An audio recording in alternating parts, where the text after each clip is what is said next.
Gentlemen, I have a proposition.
The mind's potential is within our grasp.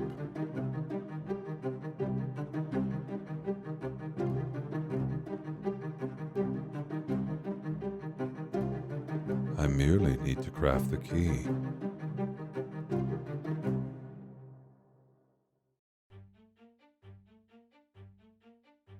And we're live. I just got to do a little bit of camera editing. Hello. Uh-oh. Don't worry, I You got hear it us? figured out. Oh, it's okay. Don't worry. We're fixing it. But hello, welcome everybody to the Roundtable. Just Sappy. Just Sappy. Just Sappy. It is all Sappy. The perfect person. Wow. You can't see, but her face is appalled. Oh God, it's so And good. that should be good. No, that made Bad things wine. worse. Hold on. Oh no, it sort of kind of fixed it. You know what? Brad I'm and fine. I have merged. The Oh, okay. Lindorms Hold are on. now I one. can fix it. Oh. I can fix it. Hold on. It's just a little bit of hiccups. Father, don't do it. Speaking of, there were It's some too very late. interesting Lindorm theories I may or may not have skimmed in the Discord. Oh, Okay. I still Really? think he's a robot. Oh, Riri. Oh really? Well, frighteningly alarming. You guys are deep, chat. Wow. I'd like to hear this theory. There is one theory that Lisbeth becomes the new Lindorm. Oh. And I thought that was pretty twisted because I didn't go there. You guys go there? I didn't go there. Well, answer it as a Q&A. Did she? I don't know. Did That's Not she? you. You can't answer it. That's a These really two. good. That's a really good point, Brad. Some of the questions, if you have questions for us, you can type in the chat right now. You can just do !Q and space and then your question, and it'll add it to our handy little bot here. Some of the questions, however, if they're too spoilery, we will be refraining from answering them because there's a reason maybe why it wasn't covered in the show, because we like to leave a little bit of mystery, and that's just going to be the way that it is. Please don't hate us. But there were some really, really great questions already posed, so we'll go ahead and start with those. The first set of questions I think I'm going to ask are kind of broad, and we'll go through like each character, and then everybody can just hop in and Don't answer. call if yourself you- a broad PB. Come on. You're It's better the than that. 80s. But I feel like if we went around and did everybody individually, it would just take 80 million years. So I'm Take a just long going to time. throw out a character name, and anybody feel free to talk over each other and jump in with your favorite moments and things like that. So, for both the cast and crew in different ways, what were your major sources of inspiration for your characters and or for the production itself? Personal trauma. Okay, we're just going there, are we? Personal trauma. What do I say? Even I get to pick that one, and I wasn't a patient. It's when I was inspired by when I killed my baby a while ago. Oh God, that was. Welcome to the show. That was a hard time. Yeah, Great I'm material, over it though. now. Great material. It really paid off. Wow. Method acting is okay. method acting has gone a little too far. Yeah. I'm really devoted to my character. You know? Don't kill babies if it doesn't. Okay. Jesus Christ. PSA. Safi is literally appearing here as a ghost right now. Yeah. Yeah. Oh, those eyes. But I didn't mean to Yeah. gloss over trauma, though. Like, for No, real, I I think think- a lot of us pull on that kind of stuff. yeah. Specifically for Marvin, I mean, he was a mixture of my own insecurities when I was younger, and some that still exist today. And then also a little bit, the character is kind of loosely based off of Lieutenant Barclay from Star Trek Next Generation, just as like, somebody who's like neurotic and full of anxiety and not very good socially. So I was like, I'm gonna take that and then use that as like a base and see where it goes, and then just bring in, as far as like actually just getting in that mindset. Not that hard because I just remember what it was like when I was younger. So, and also it's one of those things that I feel like everybody can kind of relate to a little bit. There's a lot of that in general at some point in your life. Nobody's just this shit always. Yeah. I really did feel that watching everyone's performance, that there was something relatable in everybody, in every piece, that in every performance, there was something real there, which I really did appreciate. Apparently, so did the audience. So, anybody else? Nope. Okay, all right then. I've done a lot of therapy. That's my answer. Yeah. I've been in and out of therapy since I was 19, and I was like, oh, that is the only thing I can draw from, because I am way too dumb to actually be a therapist. So once again, by the way, no Gone spoilers, but I literally said to PB, can I not be an intelligent person in the next thing you run? And then she's like, you're playing the therapist. And I was like, okay, great, okay. I was there for that moment. I remember it. Yeah. But I thought, it actually sounded fun to me to try and do, because I've never been on the other side of the therapy room. I've never been in the chair. I'm always laying down. I thought I'd give it a go. Other than that, I just kind of tried to be, weirdly enough, because everyone thought I was a villain at the beginning, and didn't trust me, right? Because I was the authority figure coming in, I guess, kinda. Mm-hmm. But I was actually trying to, the whole time I knew that I was on your side, and that I was genuinely just trying to be a good therapist to you all, and to try and facilitate this crazy experience in a way that an actual good therapist might do, because it would be, you've got real traumas and issues, and you're also now being put into a stressful situation.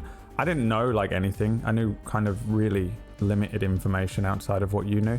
Yeah. But I knew that you were probably going to be put through like tests, and I was like, I also had the meta information. I'm like, this is a show. They're going to be doing, I don't know what the fuck, they're going to be waterboarding them and shit. Like, I was like, I don't know what's going to happen to them, but yeah, I was like, I need to kind of actually try and be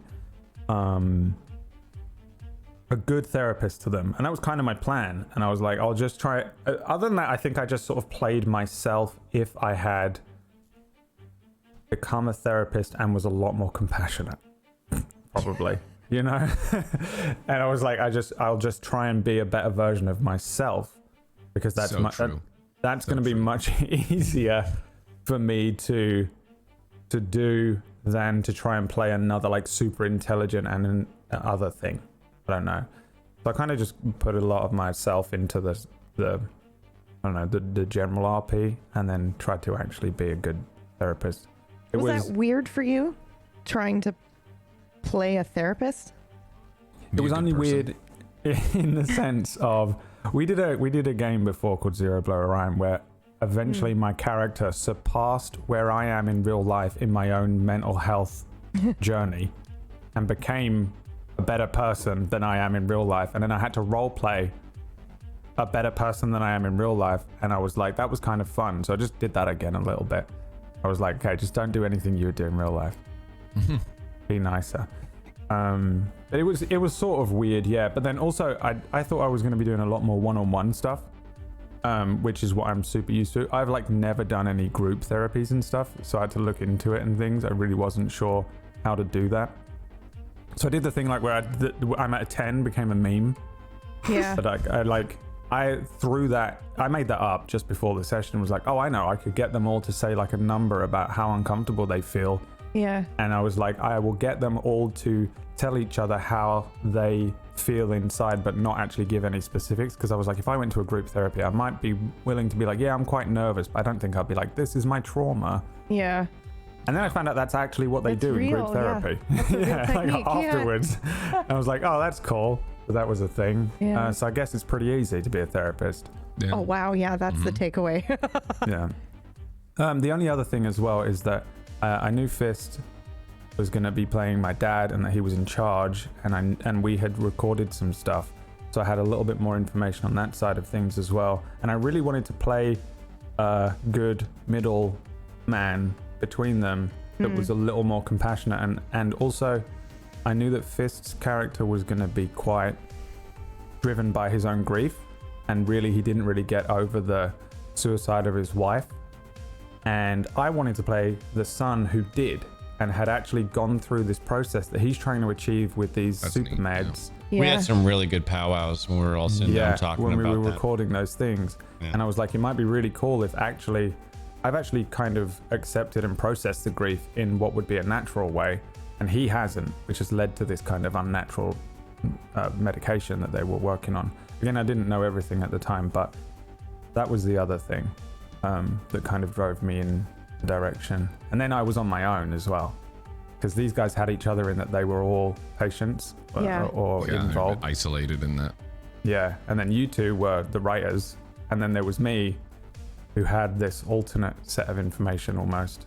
Yeah, both you and Fist, I think, had a And then little bit when of Fist info. came And then in- there was a time when Fist had more than you, and then the reverse happened, right? Yeah. Yeah. It's very, very, very cool. So it was really strange actually, because I couldn't say anything to get them on my side, but I, from the beginning, was like, I'm so on their side throughout this. Like I really would love. I wanted to cure one of you. You know, like I really wanted. I was like, I wonder if we can actually role play an experience where one of you does come in with a trauma or something, and then we actually figure it out and work through it on stream in a role play scenario, but is like real, because that would be really nice and a cool character thing. And then you guys fucking start putting them in rooms and fucking playing sounds of their traumas at them and shit. And I was like, oh, no one's coming out of this cured at all. But yeah, that was it. That was a bit of a long-winded answer, I think. But It was a I good beg one, to though. differ. yeah, I guess, yeah. There was I one suppose. person that came out of it all right. Yeah. Yeah. Yeah. That was the other was thing, though. me. Like, your character was the only one who actually listened to my character before my character was pushed over the edge with Lydia. I said to you all, trust each other, because I was like, you might all feel paranoid, but you really are all in the same boat. And even I'm not sure about everyone outside of these walls that we were in. But I also said that you've come this far, so you might as well just trust in the meds now. You know, maybe they will cure you, because I didn't know what they were, and neither did my character. And Charles, I think, actually did that, kinda. Charles actually went, all right, well, let's just see if nothing else has worked, which was one of the first things he said to me, so let's just go for it. And then he actually did do that. Eventually, my character kind of did a bit of a 180, because he realized that everything was so much worse than he had tricked himself into believing, because he just wanted to be there for his dad, and that bias messed with him. But it was interesting that one person did actually take that advice, and also kind of it worked, which is weird. You know, it's kind of strange, because it's almost like a villain win situation, which was fun and wrong and not wrong and strange. There's a to lot say. of gray in this show for sure, Yeah. which I like. I'm Anybody still else? speaking. I'm gonna stop. Does anybody else have any thoughts on that one? No? Okay. At what moment in the show were you in as a player? It's a weird question, but I like it. Yeah, I get the question. I'm just trying to think. Yeah. Like, is this Okay. kind of just like a specific moment that the show clicked, or I guess either you were just clicked like, or oh, hooked Clarification you, on that. Do you or- mean like you felt like you were in the world, or do you mean like you're into That's the all show? it- Like, okay, now I I'm guess we hooked. can interpret it. Yeah. Yeah, we can interpret it because that's all it says. But yeah, it does say in quotes. At what moment were you in as a player? And I don't know if that means like were you hooked on Jump, the right? idea? For me, it was the first episode. I really enjoyed just seeing the process of like the interview and stuff. I know I wasn't first. I was like third or something, or fourth. I don't Yeah. remember, but I It was wasn't the first. question. And Would you rather was- be set yeah. on I was fire first. or bleed out? by the way, kudos for going first, because that's not it's not easy at the beginning of a show. I was very happy to be like third or whatever it was. I don't know. But it was cool to see the process of other people doing it and how the intake and the question and interview process was going and how we were doing it, and then be like, oh, okay, yeah, this is gonna be dope. Yeah. I was getting more and more excited as it was coming closer to my scene. But yeah, I think from the jump, it was the general premise of the show too, when it was pitched to us, and even though we didn't know like everything that was going on, like it's still really interesting. Obviously, anything that has like a mystery to it kind of naturally scratches that part of your brain as a human. You're like, what is going on? I want to know what's going on, you know? But yeah, seeing it put into practice after planning for it and anticipating how the show's going to go, that was really satisfying and just kind of propelled the engine forward for me. Anybody else? I'd say first episode for me too. Like, I love going first. Like, I love being put on the spot. It thrusts me into that like mode so freaking fast. Versus, That's why I like, picked you. Yeah, I love it. that's CK why is going PB and I first. were like, we need Katie. CK goes first. I love it. I feed off that better, like as opposed to watching other people and just sitting here getting anxious and pre-planning something. Yeah. Like I love the fire. That gets me immediately like my character is set. I am rock fire. solid. Yeah, I mean, yeah, figuratively speaking. But for real, I love that. Like that just puts me in so fast. First episode, I was in love with my character and everybody else's immediately. I'd say after the first test, Yeah. like I was good to go. Like I love role playing, you know that, and but there's a general feeling out period of like what, like you have an idea of what you want your character to be, but that only goes as far as the first time you role play them Yeah. and the first situation they come up against, and then a lot of times that shit just goes away. Like I had this idea, this is better, so I'm gonna do this now. All Yeah. that kind of stuff. And then when it really solidified was after the first test, when Charles was trying to do the test right and figure it out, like figure out the test and not like go with the test, but like try and, you know, he felt like it just felt like that was the point where I knew what kind of person Charles was going Yeah. to be. Yeah. That's actually one of the questions on this list as well, is like, did your character change much from initial conception to day one, or in what ways did they change in your mind versus when you actually got to the table? So you guys can answer either of those if you'd prefer. It's Pass. No, I'm just kidding. yeah. It's always surprising to me, like it has been for the past, I don't know however many years I've been doing like this role playing with Twitch and stuff, but the thing that always surprises me every time I pick up a character, I'm like, all right, I'm gonna play a character, it's gonna be like so different from me, Yeah. and it's gonna be awesome, I'm gonna love playing this. And sure, there's some of that, but it's like you can't get away from you. Yeah. You know? And that's like, so like you bleed into this character and it's like, man, is there no way that I can possibly play someone that is absolutely 100% not me? Like, I don't know if there is really. I really don't know if there is, you know? Like even some of the, like, even the best actors in the world, like Daniel Day-Lewis and shit like that, you see a little DDL in Yeah. every like character he does or every part he plays. And Yeah. stuff like that. So Like, You're also not working from a script, right? So you have Yes. to improv, Yeah. which means you gotta have to pull from draw. You what can you know, only draw yeah. from you and your memories. Mm-hmm. If you're given a script, if we were like, "Oh, Zeke, this is what you're saying, and this is your motivation," Then it's you. way easier to form You don't someone completely have different to from put- yourself. Yeah. That's why I think that happens a lot in role play because you just have Yeah. no real choice. To draw Yeah. from you.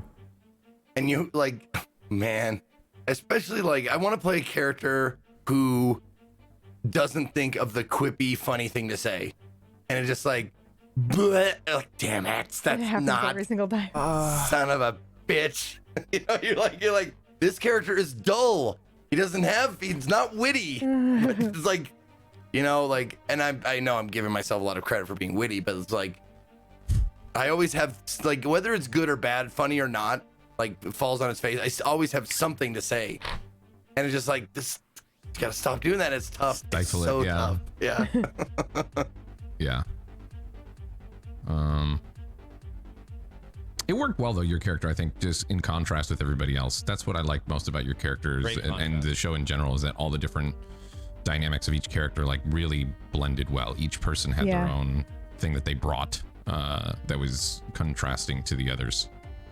And so when you say it's like, oh, this guy's dull, it's like, that's perfect for what was, especially when it was the contrast of like, what do you want? I mean, I guess I'll answer the question, or you Yeah. know, like I love that part of the beginning portion of the show when we were getting to know your character and get the first tests and stuff. Yeah, and it It was always, nice like- seeing people try versus the people who were not wanting or not willing to kind of throw everything in. I'm sorry, Fist, you were going to say something?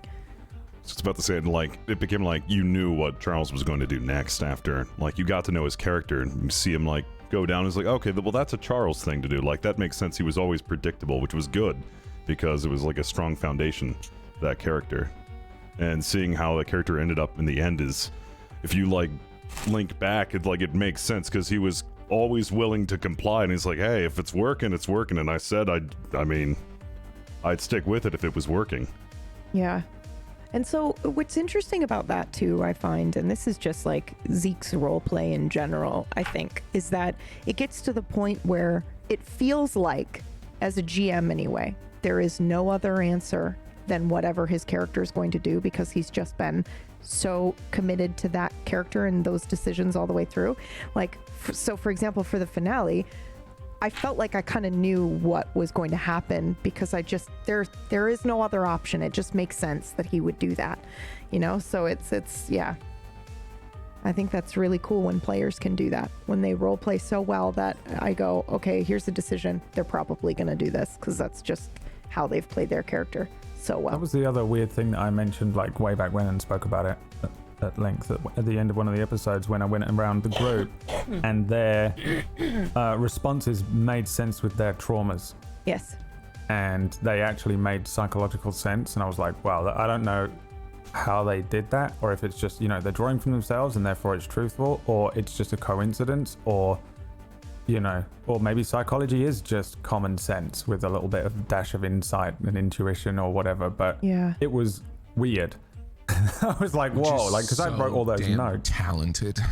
I genuinely think that might be what it was. I think all of you just were making really strong character decisions in an improv situation that made a lot of sense with what you had envisioned for your. I think everybody was pretty character. locked into their character. It happened Yeah. quick. And that doesn't always happen too with shows, especially a show like this, which is really ambitious in a lot of different ways because you guys are trying a lot of new stuff with the show. Yeah. So the fact that we were lucky enough to have characters that we all were like, all right, I know what this character is. You know what I mean? I'm locked in it and it makes sense because I feel like the consensus across the board is that, like, yeah, we had that. Maybe for some people it was like a little varying here and there, but for the most part, it felt like everybody was pretty locked into their character. Yeah, we got a lot of questions too related to Bree. Like, how did you come in midway Yeah. through the show so locked in immediately already on a character that just fit Yeah. in with the dynamic? I think so, I got lucky. That's what, because I didn't know that I was going to be coming in. And well, yeah, it was like, as PB's friend, she's running this show, and I would just be harassing her in DMs like, oh my gosh, this part was so cool, and I really like the way they're doing this and the way that you've thought this part out, you know. And so I had told her, like, as I'm watching the show, I'm imagining what my character would do, which is Yeah. like a really cool thing when you're watching a show like this. And then she was like, hey, so what would your character do? Because you're going to be joining. And I was like, oh, okay. Well, I already had this whole thing in my head of like what my character would be like and what they might say to different questions and how they would interact with people. So it was kind of easy for me that I took such an interest in the show and then got to come in. I didn't have to plan that much. I had already kind of created it. Yeah, that's It was awesome. good.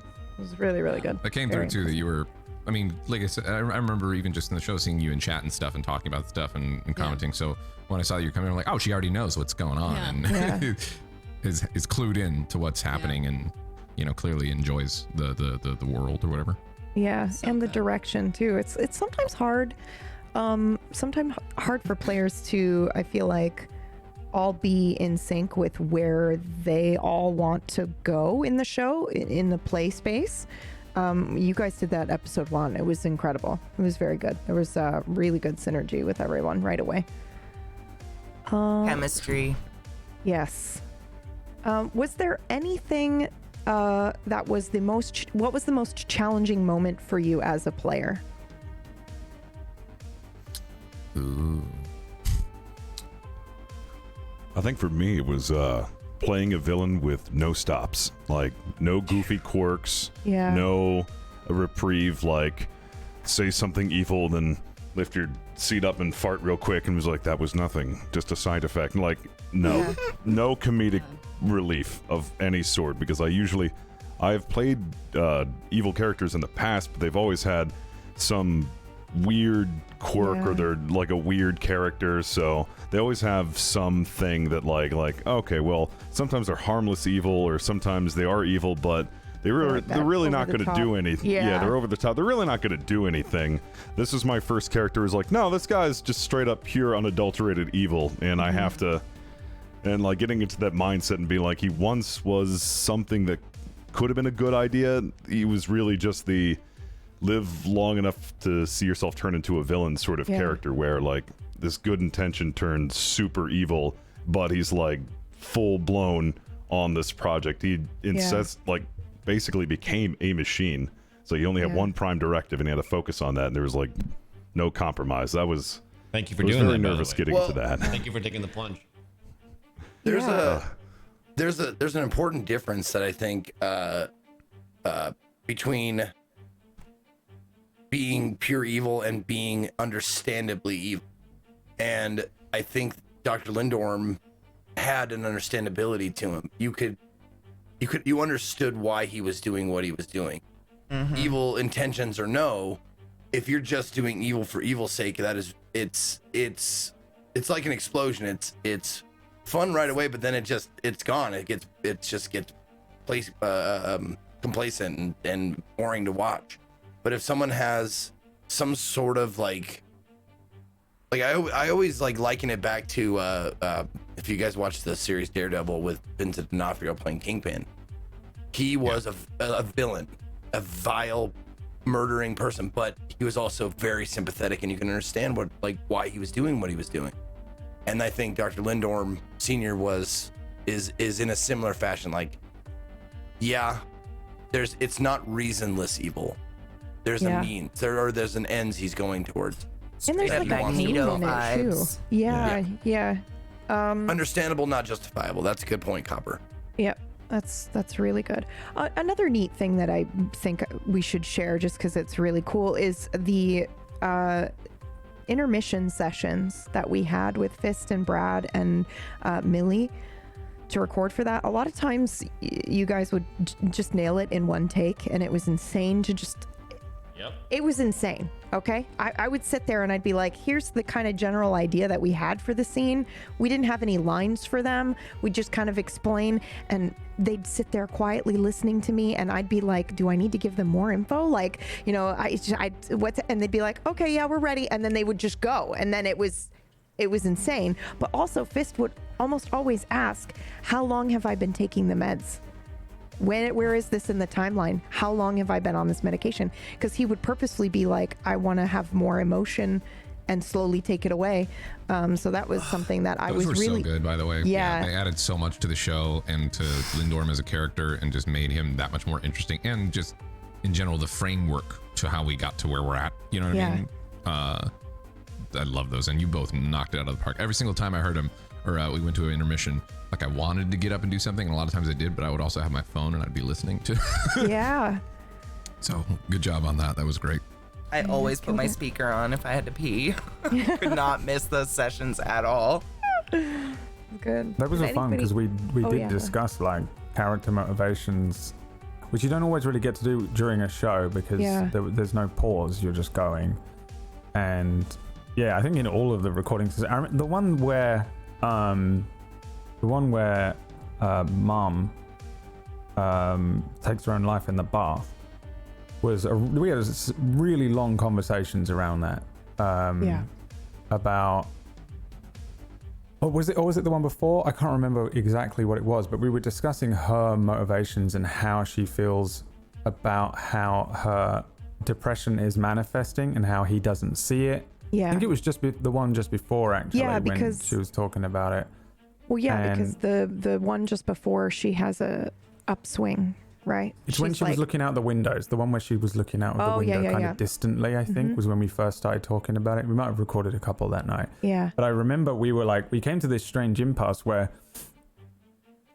Millie had said, like, this is just not how I would act. And we were like, yeah, it's true. And we were there for a while going around and around. Like, the problem is, though, is that if you just act how you would act, which is probably just being quiet and doing nothing, it's still got to come across as an audio thing. Yeah. So then you have this strange thing where we were finding that, like, we were trying to make it as truthful and as honest as possible, but also it had to be There's only so piece much. of Yeah, it's like a radio strange play, right? You entertainment. have to Yeah. bring it there for the medium of it. Yeah. Yeah.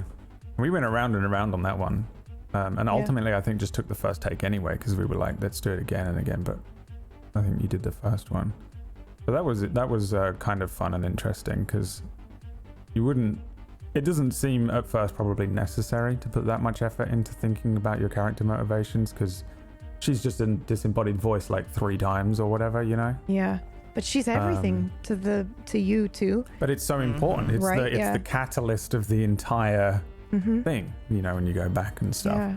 I think we all covered that as well. Yeah, stuff that the audience doesn't get to see that I find really interesting, and you know, maybe in the future when we do shows, we should record that or document that somehow so that people can actually see what it's like a little bit behind the scenes. But a conversation that I found incredibly interesting was the two of you discussing, well, you know, what was my relationship with Mom like? What was my relationship with Dad like? What was your relationship together? How did we meet? How did we fall in love? Did you ask me out or did I ask you out? Like questions like that really help you understand your character that we never get to see in the show, but they both are on the same page and they know and are able to play with that knowledge. I think that's really, really cool. And it happened multiple times throughout the show as well. You know, like what is our relationship, or, you know, our friendship that's happening behind the scenes that people don't see because a week of time is passing. All of you would do that. We had to do that with Nadine and Mylindom. Yeah. We also had, like, I'll tell you another weird one is that I have spent 0 time in my life around children. I don't know what they are. When I see one, they freak me out. It's like an alien is walking towards me. I don't know what to do. And so they're strange. Then Pax was like, okay, you're 8 in this scene. And I was like, I don't know what that is. And he had to coach me. I was like, what is a child? And he's like, okay, this is how they would speak. You got your perfect coach. Exactly. He's like, this is what you would probably say. Teach him. You're only obsessed with this. This is all you would think about, you know. So that was interesting. I can't remember the exact advice you gave me, but because my brain is terrible. But I remember being like, Pax, what does a child do in this situation? Like, I have no idea. And he would be like, yeah, you'd just be sitting in the corner playing with a truck and, you know, whatever, obsessed about one simplistic I thing love and that stuff. one recording session where it was just Fist talking to a phone, and Dude. you're supposed to be talking to Brad's little child character, but Brad was just memeing him the entire time on this side. On the other side, Yeah, because I yeah. wasn't So being recorded. blunt. And Fist, Yes. Fist was just unmuted. like a He just kept champ, going. didn't call him out and just kept going while Brad was just spoon feeding him all this complete gibberish nonsense into his ear. God. And Fist is keeping in character like, you mother. I don't know how you did it. but it Yes. was beautiful. Okay. When are you going to be back? I All right. hate I rain. don't like it here. And I'm just like, oh my god. And you were like, I'm like, oh, don't worry, Sean. I'll be. It's like, god dang it. It was so good. very good. I have another question unless anybody else has a difficult moment that stood out in their mind. No? Okay. Was there anything about your character that wasn't revealed that you wished was? Yes. Go on. My character drove a 1986 model Chevrolet Celebrity, and it was brand new. Oof. I wrote it down just in case I needed to pull it out, like, Yeah. at any point. And I thought at the end it was gonna, because you were like, we need a car. And I was like, Yeah. I have a 1986 model Chevrolet Celebrity. But I was already dead. Oh, Yeah, I wrote because we had to frame it all in the 80s, which is probably another Yeah. question to field, but that was the other thing, is that you have to keep, you want to say DVD, you know, Yeah. and you're like, wait, it's a VHS, cassette, whatever. yeah. Yeah. Hold up. Anybody else have anything that they want to share that wasn't revealed that maybe they wish Trying was? to think. I think most stuff with Marvin was revealed. There might be like little details and stuff there, but for the most part, I was pretty happy with like the arc of being able to like kind of just peel the layers and stuff and reveal stuff. One of the big things was just like his past and him working, I guess, you know. I want to know.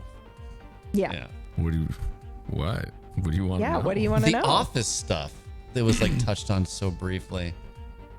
And then also, after that, sorry, I'm just going to pile it together. Katie, Boots, brother. Even I don't know what that's about. You can share if you want. I think I kind of hinted to it You did. A little bit. a little bit.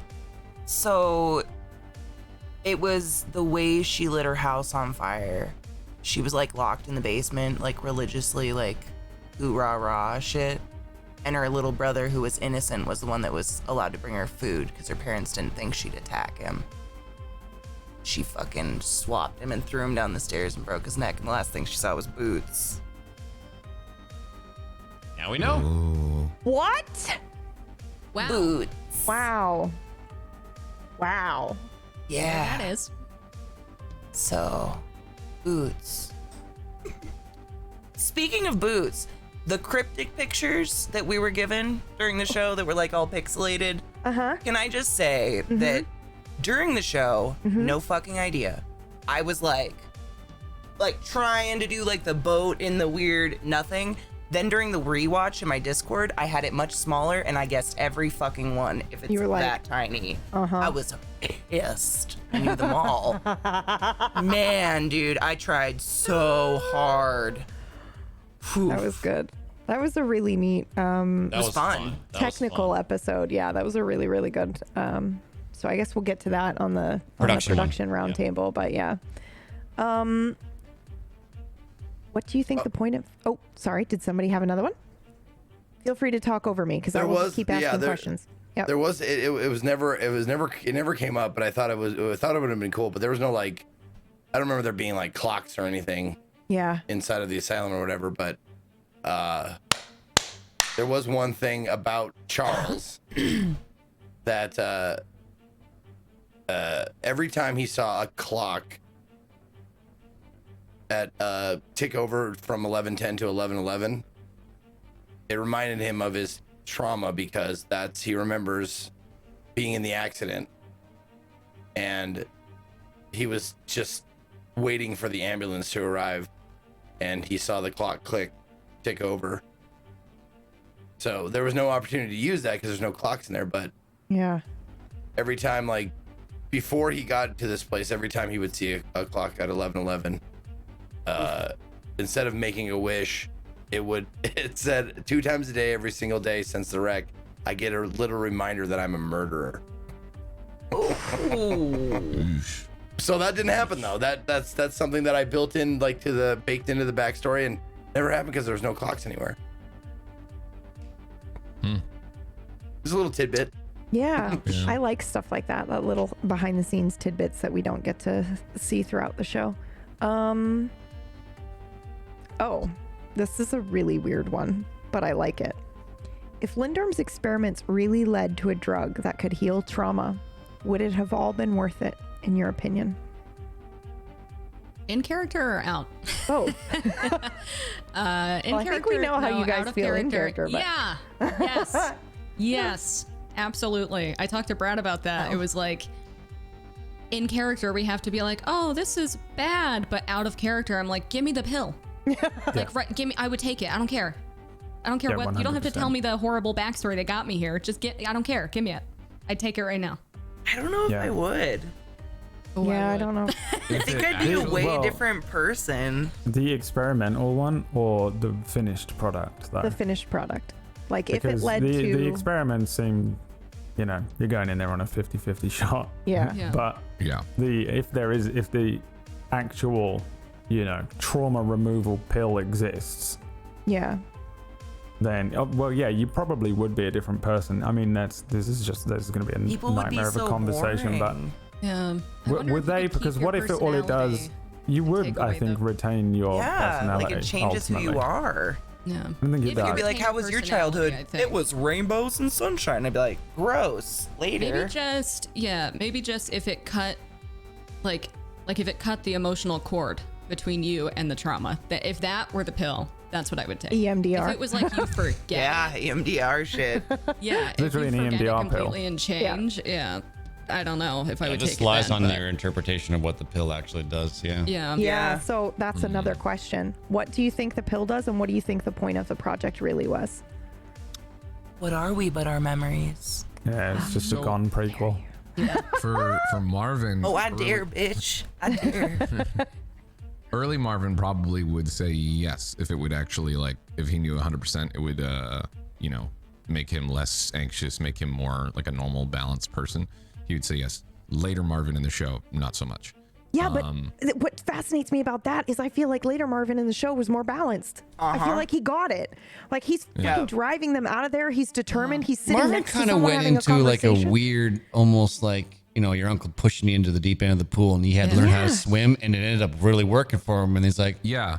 Well, I that's just why, gotta go that's in why head I say first. later Marvin, not so much, because later Marvin, in his mind, he recognized that the situation, and I think Marvin talked about it a little bit, like the situation just being there helped him in a certain sense, but it was a part of like that dialogue at the very, you know, the culmination of the last experiment or whatever, you know, where all the voices are in his head and he's talking to himself.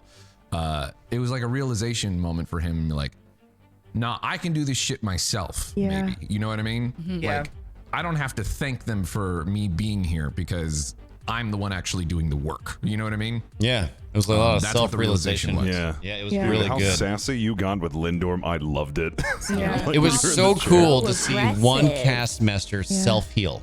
To see one cast member self-heal. It was so cool to see that. I never thought that was going to happen. And then to actually have that happen, it was like, That was like when you're in that the was car something and you're relieved and Bree's little thing about driving, I was just like, mwah. I like just, I was gonna yes, say, I wanted that. That was Breeze so good. dropped. She's like, you know what's funny? Yeah. Is Yeah. you I didn't love drive that too. before. Yeah. You are better. Yeah. Fucking worked. Yeah. The sickest part is that it worked, man. Yeah. Yeah. Without it, we wouldn't have gotten out, which is, it's just wild. It's so that was one horrible. thing I did want to bring out with Marvin and have it like, and I knew in the beginning I wanted him to be pathetic and really fucked up, you know, and then hopefully throughout the course of the show he would, you know, figure stuff out one way or another depending on how things went. And you don't know if it's going to happen, right? Because we didn't know how the show was going to progress or if things were going to go the way you wanted. But hopefully I wanted him to get a little more bold and a little more, you know, fed up with the scenario.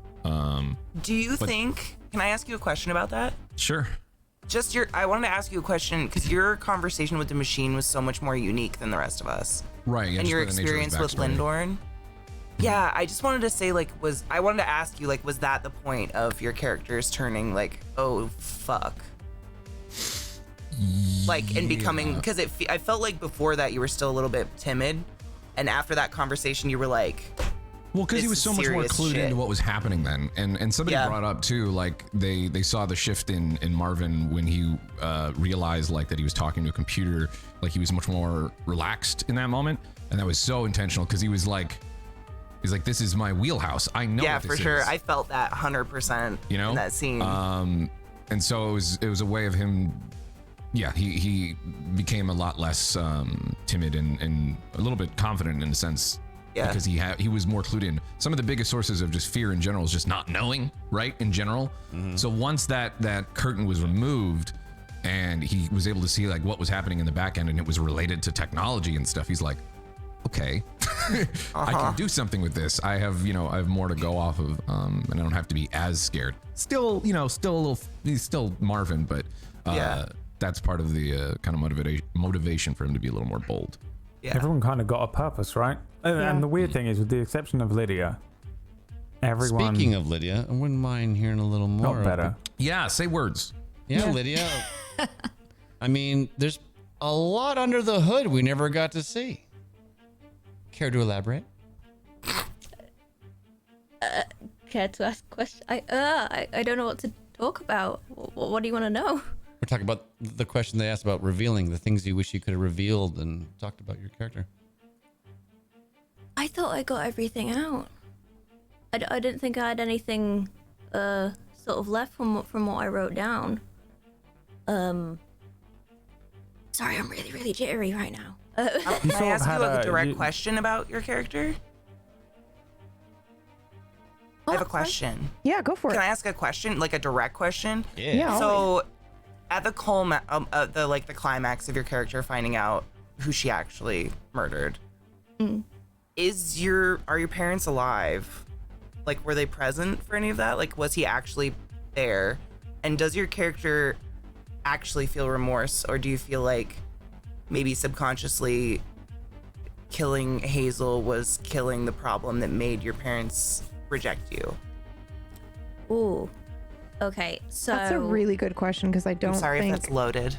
No, it's a really good question because that's something we talked about a bit, right, Saf? I was like, where the fuck was she for an hour? Why? And it's something that came up in the chat. They were like, I don't understand how this happened. So yeah, it's a good question. Okay, I'm gonna answer your first one. You got to remind me of the second one because I'm gonna forget it. So Lydia's mum was died in childbirth. That's what actually happened in both versions of Lydia's head. What happened was she had obviously that traumatic thing where her and Hazel were chased. Lydia was hurt. Hazel was shot. And it was such a traumatic moment that Lydia's brain like reprogrammed it into thinking, that she'd actually killed her dad instead, and Hazel was alive. Like she swapped it over. Yeah. But in the end, like actual reality, like what actually happened, her dad was actually still alive out there. Like I think from what we talked about was like he'd gone to prison for like murder and attempted murder. But the thing is, in Lydia's first, like her little dream mind, it's like, the monster was dead, love of life was waiting for her. In the actual version, the monster was still living and breathing, and she lost the love of her life. And that's the funeral she refused to go to, was Hazel's. Yeah, because she refused to acknowledge that it had actually happened. And if she went, she would have had to face the fact that it was Hazel that died. Yeah, it's super and in fucked her up. mind, she was saying like, oh no, they were trying to make me go to my dad's funeral, they were trying to make me go to the monster's funeral, when in reality it was Hazel's.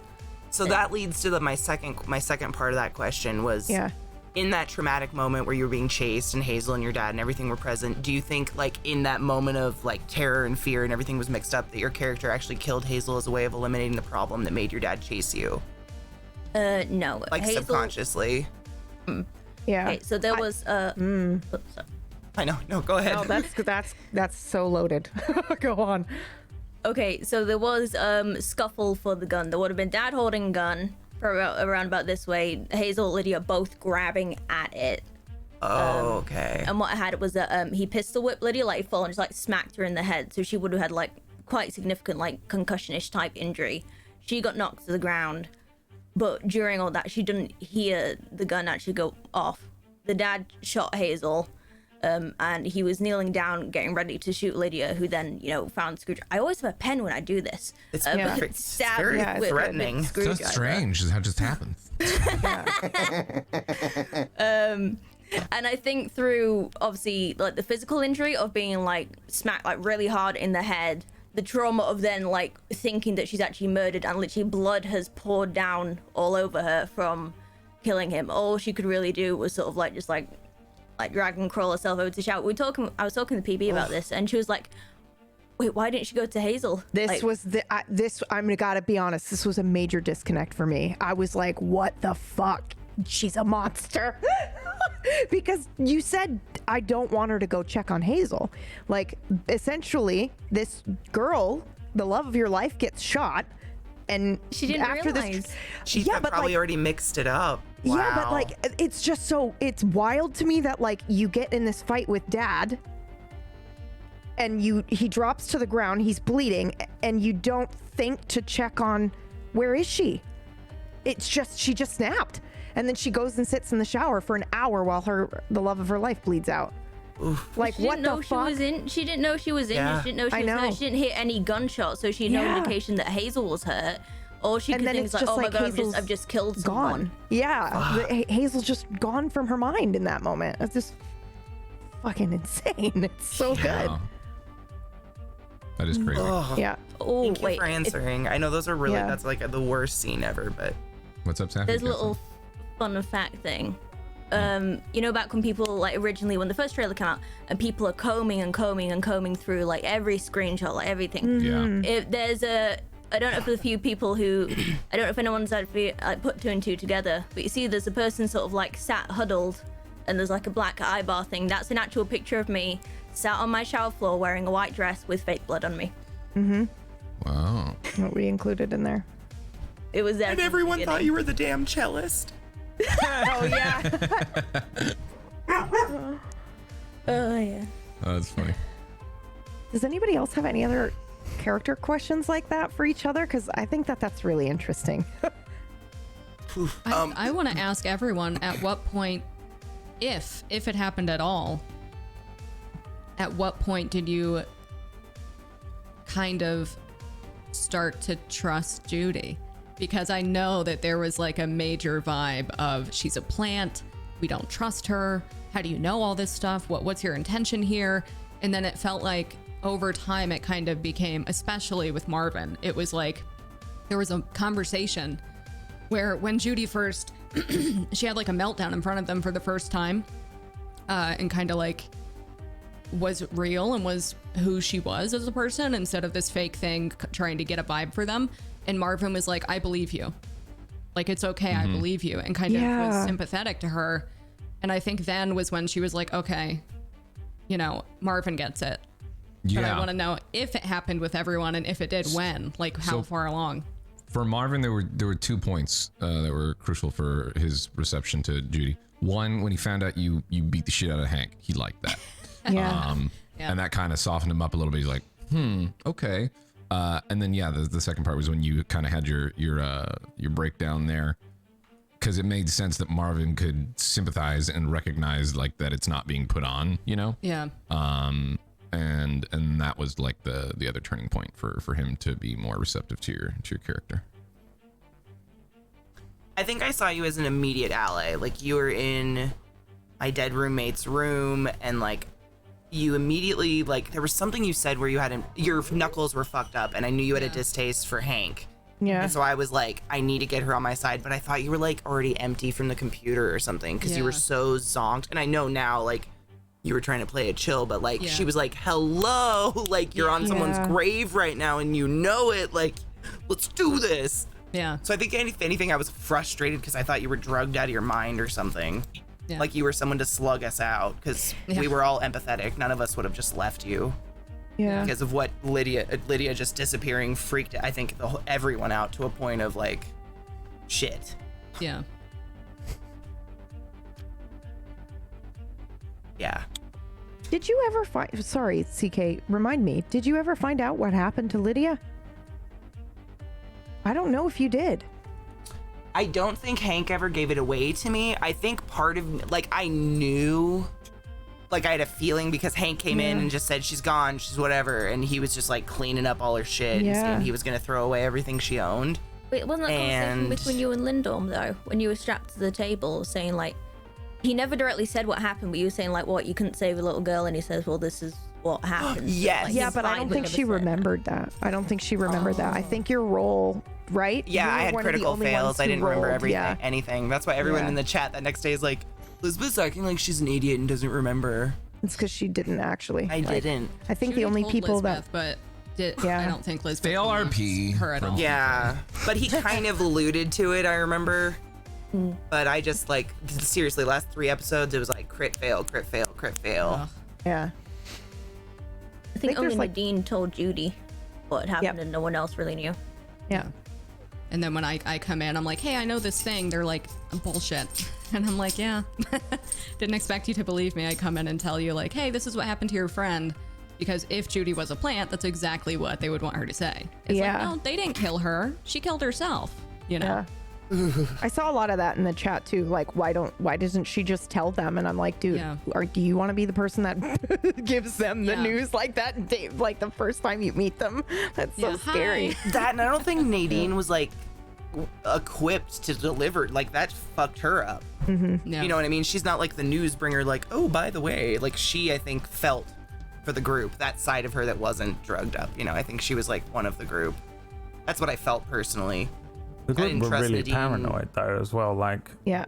they and rightfully so, because I had a moment where I revealed a bunch of information to you. I kind of just threw I was like off for one episode. I went off the rails and just started being honest with you. That was one of my favorite scenes. And then even after that, they still went back to the rooms and were like, don't trust that motherfucker. I was like, God damn it. But I was honest with you that one time and you still didn't trust it. So it makes sense that like Judy would show up and then she gives you the truth as well. But how can you trust anything at that point being the truth? And which is the other real. reason And like the constant from you and Nadine saying there's staff. Oh, there's all sorts of staff everywhere. Like what staff? Like how would we trust anything you said? Like everybody's like, oh yeah, there's psychologists all over the place. Yeah. I knew you guys would never trust me fully, but when I needed to implore you to trust each other, that's why I had my character say that a few times. He's like, you're never going to trust anyone else in this building, but you already trust each other. By the way, why? But you do. You know, you didn't assume that, like Marvin was so paranoid that he could well have, and maybe it crossed his mind at one point, but could well have just been like, I'm the only one involved in this and everyone is an actor and a plant, you know. He did go back and forth a little bit with that, with wrestling, like what was actually happening and what was real. But the more you consistently, like your character consistently was like kind of like hinting stuff or whatever, he kept wrestling with that in his head, like why would he be doing that? You know what I mean? So he was starting to kind of like sympathize or ease up a little bit on his opinion of your character. But I think when you guys kind of found out about Dad and you were like, oh, he's not even, you realized I was a middleman. You know, I think at first you thought I was in charge of everything.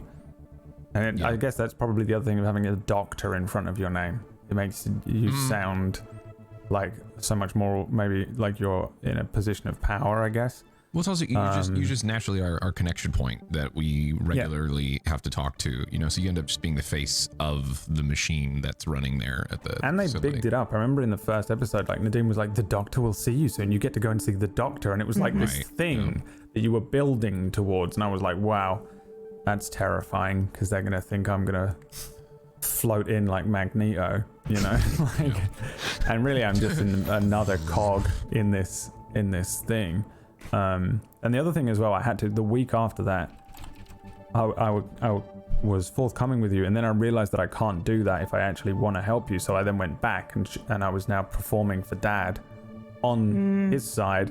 So I went back into the next thing and was like, I didn't give you anything. I didn't give you any information or anything because I knew that the cameras were watching. And at that point, I had begun gathering my own information, I imagine, and started to realize that something was often wrong in a very serious way. And but but it meant that I had to turn against you again, which I was like, oh, I'm dreading that. Because I'm going to go in there and they're going to be like, so about your dad and all this stuff that you revealed to us last time we had a session. I'm going to be like, shut your mouth. Yeah. Get on with your... Say anything. Just glancing up at the camera. But I was like, that's going to make them worse. You know, they'll never trust anything. And then I was really concerned that at some point it would fall to me to help them. You know, maybe I was going to be the one that had to get them out and be like, go run down the hall now. And they're going to be like, we trust in you. And close the door. And then they never, you know. I was weirdly concerned about it because I wanted them to live. You know, I felt like a half NPC at times, and I was just watching what you lot did. And also I made the most like forgettable normal dude character, which was really weird to roleplay. It's like he has no quirks. He's not weird. He doesn't have a thing, you know, he's just a well-rounded guy. It's like, what the fuck was he doing here almost? But I really wanted to try and I wanted to see the good ending, you know what I mean? Like I didn't know where these guys were going with everything, but I wanted to see the ending where you all, you know, burn it all down and escape and, you know, ride off into the sunset, which it's weird how you each got an ending and two of you kind of got that one. I guess Charles as well almost has his good ending. Yeah. He was given a purpose without this trauma. Yeah. Maybe Z can speak to that a little bit too. How you felt about Charles's arc and like where it ended with him. Because out of character, I'm super happy for the way it worked with your character. In character, it sucked for Marvin, right? Because it was the first like kind of connection that he's had really in a long time, if ever that he can remember, you know. And it was by necessity, right? So, and you helped him a lot with that. So I guess you can speak to how the progression of Charles worked over the course of the show, and also I guess his relationship to Marvin. Well, Charles went in a little, like he went in and came out kind of with the idea that after the first test that happened, he got an idea in his head that to be on his guard for everything to be a test. So there was Marvin was the closest one that Charles got to like 100% trust with, but never like there was still this inkling in the back of his head that I'm sure there's a few of you out there, if not a lot of you out there, and in this call that know what solipsism is, and like I am the only consciousness, I think, therefore I am kind of a thing. And Charles was kind of like that, like he thought that everybody might be a plant and he might be the only one that was the actual test subject. Yeah. And that never went all the way away. So he never fully trusted anybody. So it made it easier for him to talk to everybody in the same fashion. And he willfully ignored that part. Or not ignored, but like put the suspicions aside in order to interact with certain people, and Marvin especially.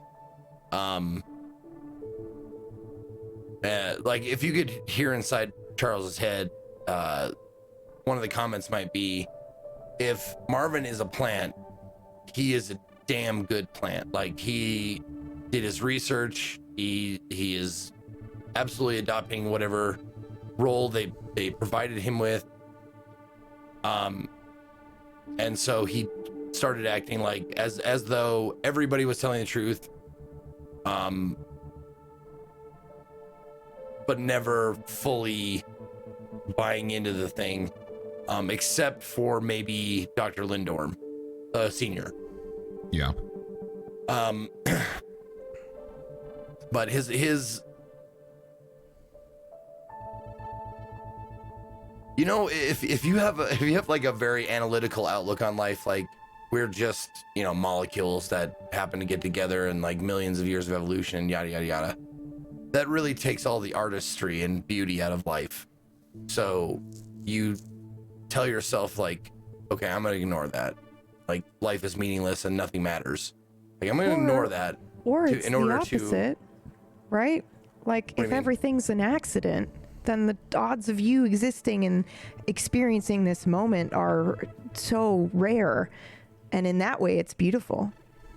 I mean, if you want to get into this, we can get into this. Like, we're all a happy accident. If space is big, like really, really big, like you won't believe how astronomically big space is. Like, this was bound to happen.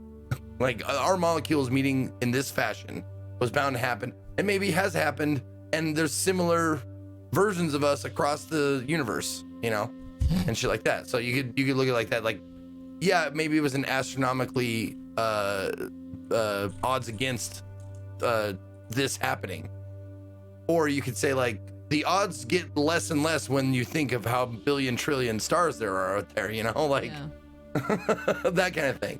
But you start to put that stuff aside. You put that stuff away, like, because love feels good and connection feels good and art feels good. You put aside like this, like, doesn't mean anything, to like be willfully, like your willful suspension of disbelief. You know, it's like, I know this might be meaningless, but I'm gonna forget about that for a minute, and I'm gonna enjoy this steak. And just I'm gonna enjoy this conversation. Steak, yeah. Yeah. Or even if it's meaningless, that gives you more of a reason to enjoy things, because exactly. Like, you could say, oh, it's meaningless. I'm just gonna sit here and stare at a wall and think about how it's meaningless. Or it's also scalable. Nothing matters, so let's have fun. Right? Like on a cosmic scale, this moment might be meaningless, but my world is right here in this moment, so it means everything. If I could talk about simulation theory for a moment, I'm just kidding. Oh God. I didn't want to get out into the weeds on this. I really didn't. I wanted to let you know, like, that's what Charles was in the mindset that everything could be a lie that he's been presented by this experiment. But he chose to connect with Marvin because of like setting that aside, like saying, okay, known. Even if he is a plant, I want to experience this connection.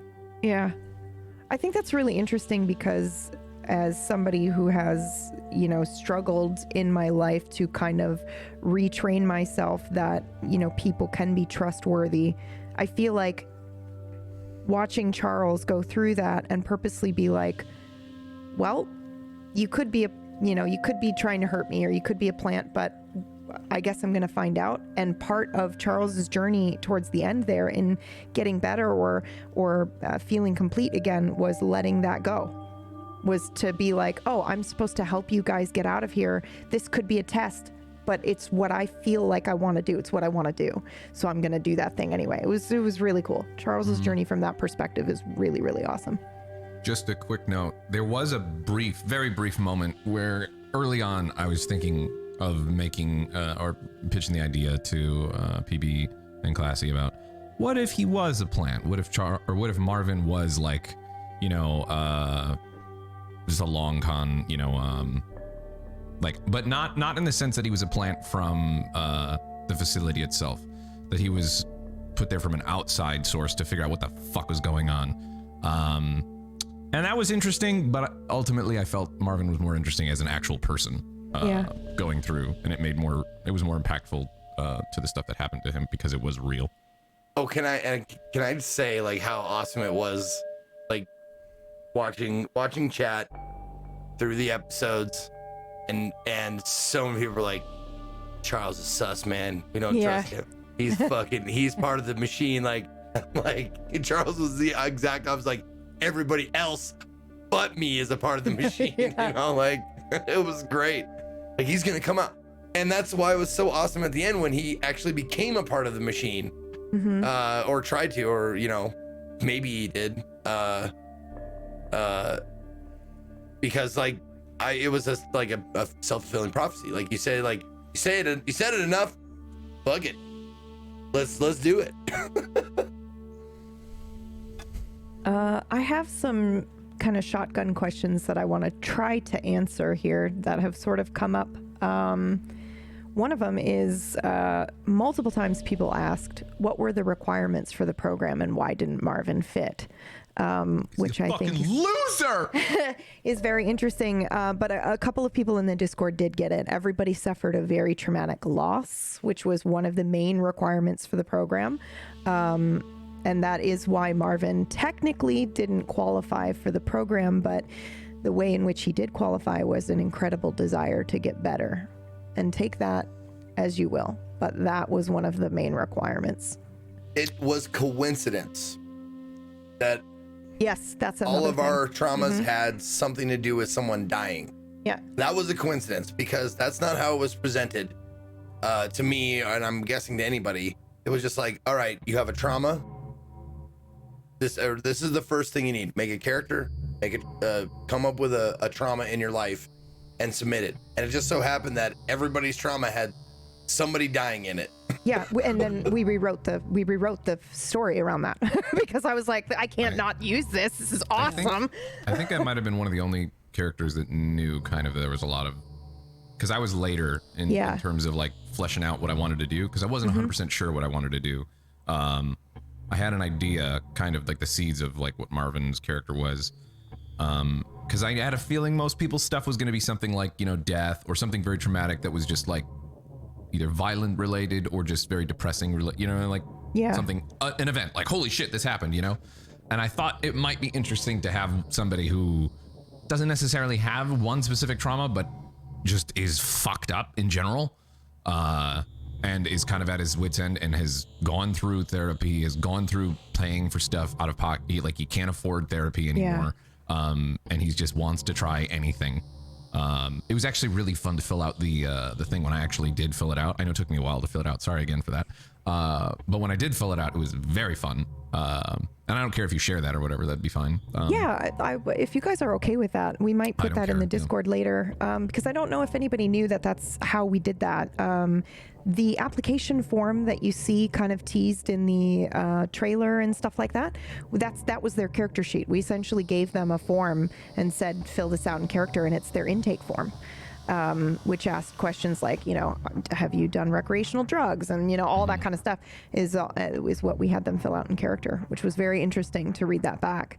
Yeah. And to what was just brought up in chat too. Yeah, that was like, if he had to have one trauma, that was like the trauma that him getting fired from his previous job.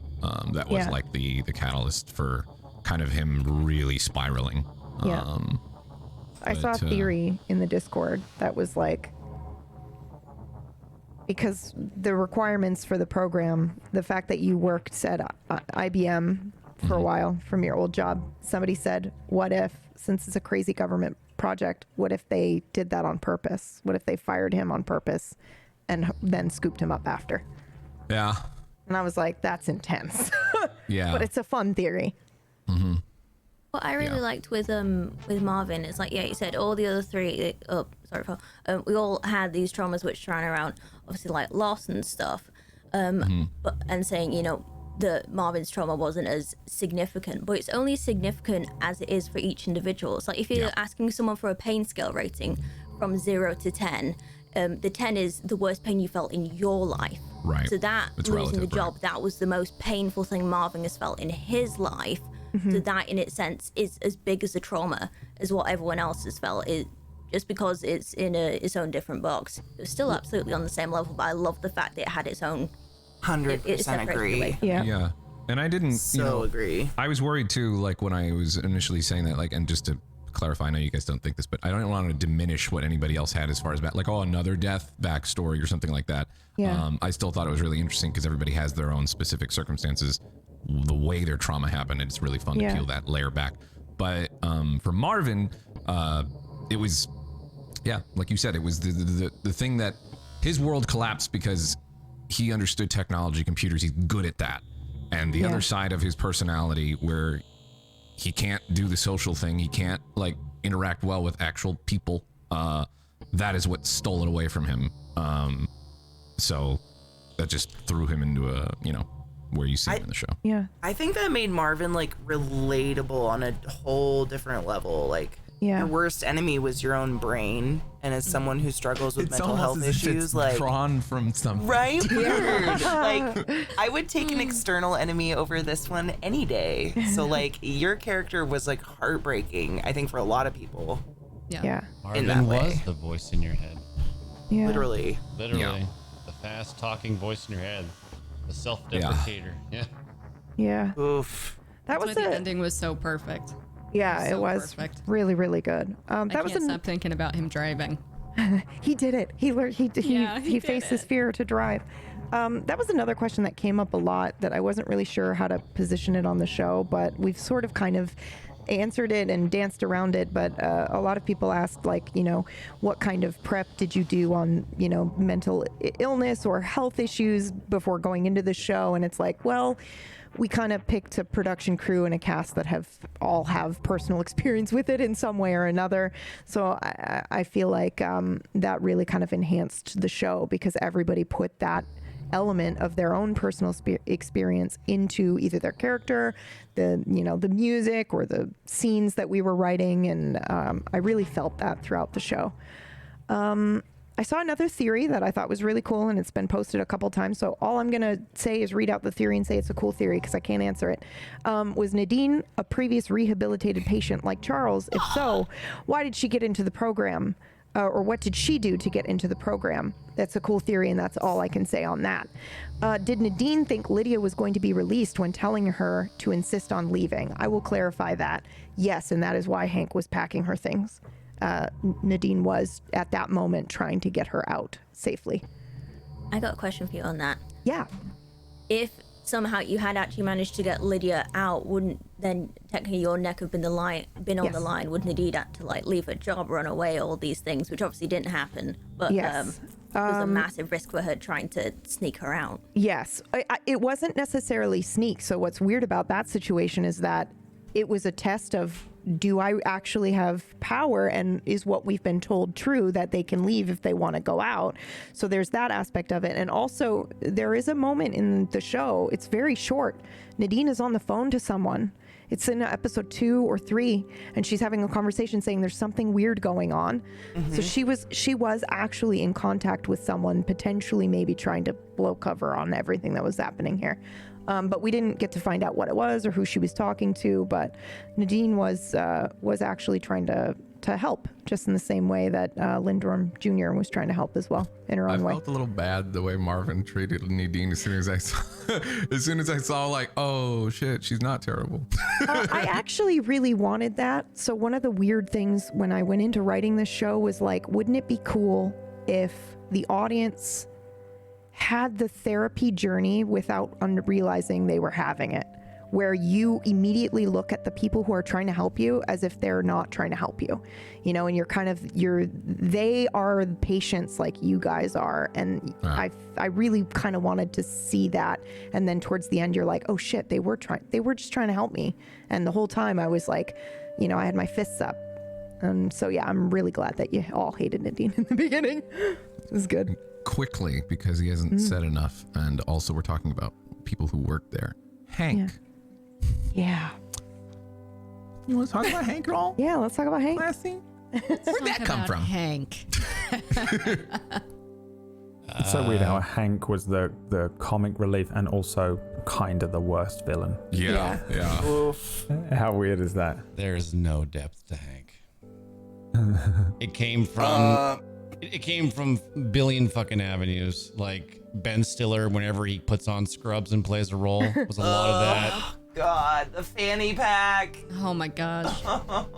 You watch any Now movie your from the hands 90s. are gonna hurt. Watch any movie from the 90s to 80s where you get that leather jacket bully, and that's just that's it. That's it. Yeah. There's not a lot of depth. It never was meant to have depth. Slimeball. Never was. It was meant to be an NPC that was just. It's very obvious to know what this is. There's nothing to read into it.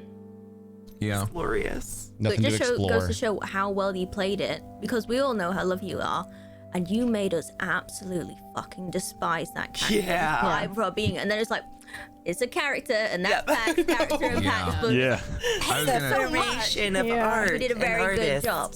I was gonna say, I'm sure, and Classic can can clarify or not, but those types of characters are so much fun to play. Oh, but then God. also when you go to the disgusting levels that Hank does, it's a weird conflict, I would imagine, because you're having fun playing the character, but you're also such a scumbag. I always It's love a very difficult character to play. love playing the bet. villain, but then you do hit those moral walls, and you're like, story-wise, character-wise, it makes sense. And then the back layer, you know, you're like, oh, that's hard, but we're gonna do it. And I feel like I have to apologize after. But you know, if you do it enough and you put your professional hat on and you realize like it's just a show. And And you did. I And lost a then for lot the of followers 3 that day on my channel. Some people took it really So seriously. 3 hours post the show where you're like, yeah, but I thought of the idea, so am I the monster? Like, Oh my. God. Oh no. That spiral, That sucks. That's. I mean, Stephen King seems like a pretty chill dude. Like, and that shit comes out of his head. Like, you know, like, he that's gets all it right, out. man. You can have. Hey, listen, this isn't Catholicism. Like, you don't. There's no thought police. There's no thought penalty. Like, think of fucked up shit. It's Yeah. okay. It's okay. We all do. It's fine. Don't punish yourself too hard for that. I don't. Well, No, I wanted to ask about the nicknames. Did you just come up with those on the fly, or did they have meaning, Nibbles. like nibbles? Oh, shit like you that. know, since I did this a lot, right? this The was whole, 10 weeks of 10 weeks of the show and working on and stuff like that, rewatching the show because like while I'm doing production, I don't really get the luxury of like really paying attention to what you guys say. It's just because I'm too busy and I'm just waiting for cues and stuff. So it was on my head 24/7. So I pick up like little things like nibbles was just because Gassy was always like at the beginning like biting his lip and shit. So it's just like I would notice that as Hank and I would pick it out because that's just like such a cheap shot thing to do. And you used it in a production call at one point. I was like, the fuck are you talking about? And you were like, Marvin. Yeah. Right. And I was like, oh, okay. Sure, I'll just roll with that. Yeah, I guess we're calling him yeah. Nipples now. Yeah. Yeah. It was good. It was different because usually, like I know you talk about usually it's off the cuff, but for this one, this was way more for me, at least for me, which made it even more difficult was everything was like very NPC procedural. Like I felt like I had to be a certain pawn for a certain reason.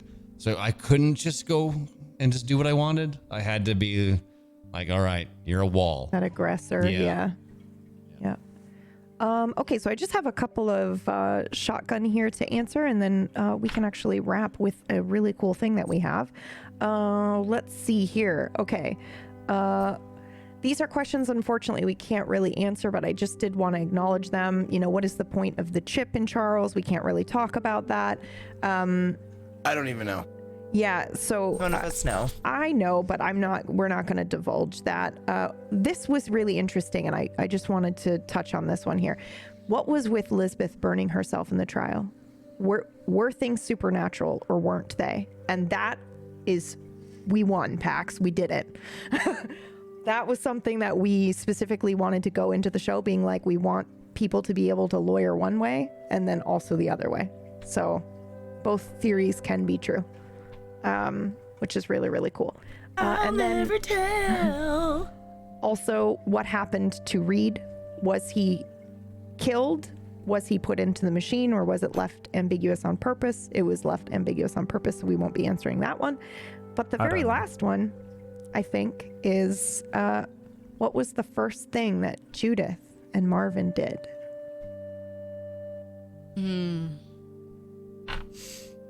Everyone Probably answered pull- except pulled for over. Judy and Mark. Yeah, that'd be kind of They cool. went to Dairy Queen and got a barbecue sandwich. Yeah. No, I imagine that at some point when the adrenaline runs out, I think Marvin probably pulled over and just vomited. Yeah, probably. Yeah. Like I think that there had to be a point where we hit a wall and we were like, oh fuck. Yeah. Oh god. Now what do we do? Yeah, that makes sense. There probably would be like once the adrenaline wore off, there's like a bit of a release and or breakdown of just like what happened. Because there's a lot of shit that happened with, like, even when Hank got beat the shit out of, like, he didn't like Hank, but still just being right next to somebody getting beat to death, you know, potentially was a lot for him. Yeah. like Marvin isn't just some, I wanted him to be portrayed like he's not just some sort of badass now, you know what I mean? Yeah. Yeah. Because that's more realistic. Like, it's not a movie in that sense where like the character is a badass and now he can just do whatever. because he's conquered that wall, you know. But yeah, I think that's probably that makes a lot of sense. Pull over to the side of the road and just throw up. I can tell you exactly what happened, by the way. They were taken out by a CIA death squad. 100, like what? Yeah, we're dead. They didn't escape. These people, it's the government. They got you. The government. They got you. They You're showed up dead. at the diner we were at Yeah. and just took us away. They took We us have away. rebels in sight. Yeah. They spend They the put rest us of in their the lives computer. on the run. Yeah. It's good. I would like to see that show though, them two on the run. Maybe. Maybe they'd like stop for pancakes at a certain Waffle House. I could Oh, see how an dare you. MCU and cut. They're all sitting there really quietly eating burgers, just silently. Yeah. That was the other side. You guys like going to Hey, get like a was that burger a- or something. Was that a Honda Civic that would? Or, what was Yeah. it? It's a What was Chevrolet Theo's car? celebrity or whatever. Yeah. No, no, your thing. yeah, Doctor Theo, his car. Yeah. Yeah. What was his? It was like a red God. something. Yeah. I thought it was like a you Toyota imagine? Celica or a Honda Civic or something like that. Oh. Yeah, it was some They little see it car. broken down on the road. Yeah, it was. Oh, it can was. you imagine so if it wait. pans out at the end and it's Marvin and I driving and then that car? Ah, no. Drives past. Yeah. Yeah, drives I fast. hate it. So Oh, I Toyota have Corolla. a- That's what it was. Yeah, you're right, and it was There you go. silver. I think. I always think Yeah. it's red, but it's not. It's silver. I have a weird nod that I know people are going to read into, but it's so fucking fun. Dan came up with this crazy name for his character for this show. His doctor that he came in, and the name actually means the same thing as Theo Ransom. And it was just like a nod to Theo, and I was like, "How dare you!" Do we have love that? it. Do we have that graphic with his key card on it and stuff? We do. I don't know if we have it handy, but Okay. I don't know if Pax has it loaded. He looks like he's Definitely looking. in the Discord. But yeah, 500 times. he like, he gave me this name, and I was like, "The fuck is this?" And he goes, "Actually, it means Dr. this," Aurelius which is- Access SB6. Yeah. So, and he wore the same glasses, and he's just like, "It's yeah. just a nod, maybe in some other reality. Just a This nod. is Theo." Yeah. Oh, but it was good. It was. I like stuff like that, little like winks and Easter eggs. But yeah, speaking of Easter eggs, Brad, you have something in a little bag, don't you? A theory of the show? Jesus, that's not an Easter egg, Yes, it is. is it? I think Yes. so. I 'Cause you were- predicted you the week predicted it before we before- started. I think. Yeah, but it was right after Gone, I think. You were like, "This is what I think the show. This is what I think PB's going to do for the show," right? No, I think this is. I can't remember what's written on this piece of paper. I think this was like the week before it started. Yeah. and I it was didn't have before any it started, and information. you had a theory. And I want to say it was like the week before, and I wrote it down just in my own stream, and then we sealed it or whatever. So I'm gonna see what's written on this. Please tell me it says Thing. "fuck you, PB." Yeah, it's just a meme. Oh, It's just like, Yeah. yeah, It there's might nothing. just be a really well drawn penis. yeah, that would be the best. It's very possible. Okay. Depending so on how this- well drawn it is, I will be impressed. Where'd you get that Very reference, good. Brad? Okay, so it says. It says, Father has been working with the government funding to create a super AI that consumes humans to inform itself, and No, this you're project lying. is specifically to inform the brain through the nuance of mental health. What? No. What? No. Take No, a it picture just of it. this Yeah. is. By the way, this is such a letdown. Okay, because this was just my guess. Because you. Okay, this just all it says is, and you probably can't read it because I'm No, light. just read it. Yeah. It says, I am also on the meds. It's all a lie. And I'm sat there because I was sat there during the it's not bad. process at the beginning of this. And Pax and PB are like, oh, these four are like in this thing. And I was like, cool. And they're like, you're different. You're set apart from them. And I was like, okay, why? You know, I was like, you just want me to be like an NPC? And they're like, no, you're a player, but you're different from them. And I was like, yeah, I'm on the meds. So you And were it's going to be right. revealed at the end that like I'm on the Yeah. meds and everything's a lie and they're Yeah. the actors and it was all a test for me because of something. And you were the only one And, not on meds. And Yeah, okay. you were right. It was Ironic. just about like Nadine was the one. But you was Nadine, Yeah, yeah. it was fucking. That's good, Brad. But That's like, I very wondered good. whether that's what it would be. But yeah, no. But I knew like after the end of like the first week, I was like, I don't think that's what it is. Don't think that's what it is. Can I mention one other random thing that's just Yes. about me again because I'm the center of attention and the center of the fucking universe? Yes. It's really weird, okay? But the first week we did this was the first week I went on meds in real life, Oh yeah. Yeah. which is really strange. What have you done to me? Full screened you because you're the We were just center of full the screen. universe. I wasn't laughing Oh, at that's like. perfect. Don't forget your joy, kids. Yeah. That He's like, I went is- on medication and we're all laughing. Yeah, I was like, what? Welcome to the club, fuck? bitch. What a fucking loser. That's Thanks. crazy timing. Continue. A little late on the Continue. train. Sorry. Yeah, it was just really strange because this whole thing is was about odd all these timing. people on medication, and I've been on these are antidepressants, and I was on them when I was much younger. I haven't been on them for years, and the first week of this was like the first. By the way, I don't actually know how I made it through the first couple of weeks of this. I don't know if you can tell watching it back or anything, but I was in like a fucking barely lucid state a little bit because they're really hardcore for the first couple of weeks you're on them. I was really like, nah. And I was really struggling to stay like super lucid because I was like, have to remember psychology. Oh wow, my mind is floating away, and it's really, you have to swim up to the surface a bit manually.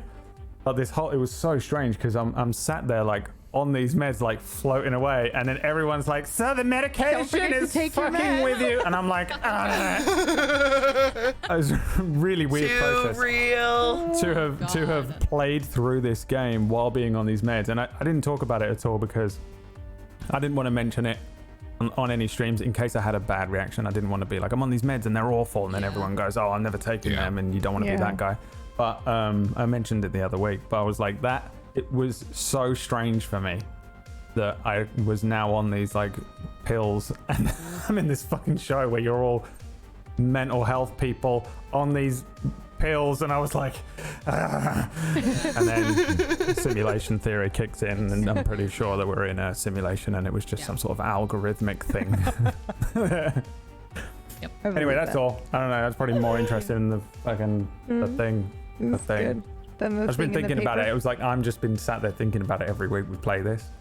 Yeah. Like, oh, Yeah, I don't know. algorithm. Well, I didn't Take know, your and joy. you did great. So shut up. All right. I noticed. It was rough though.